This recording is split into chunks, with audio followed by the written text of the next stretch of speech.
tough shooting stretch there starting third quarter.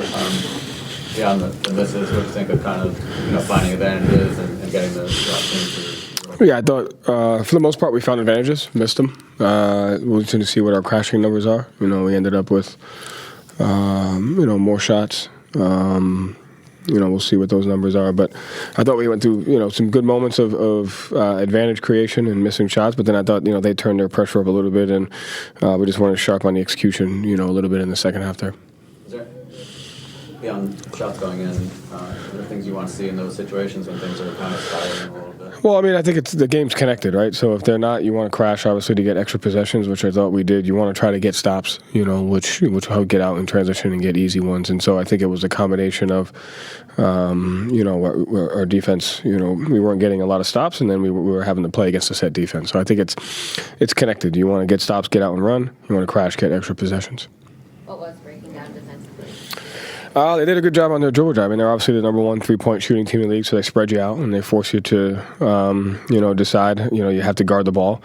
They test your individual defense. They test your angles, and they do a good job if they kick out. And so they had some great shot making tonight, but I think a lot of it came from just their ability to break us down, spread us out, and then make passes for open shots. How did you feel like the misses put stress on the defense as well? I think it was a combination of both. I think our defense put stresses on our offense, and I thought it was connected in that one. I thought, again, they shot 58% from the field and 45% from three. So I think it was a little bit of both, where we got to defend better, and then we got to make shots and get extra possessions. You pulled the starters with about 6 minutes left. It was 16 or 17, I think. It's a little earlier than you normally would. It's just kind of like one of those. Yeah, it's just one of those nights. It's not our nights. We've played some good basketball, had an understanding of when we're at our best. Tonight we got a taste of when we're not at our best. So, we got to get back to work, continue to work at it. But, yeah, it's just one of those. It's just not our night. We move on to the next one.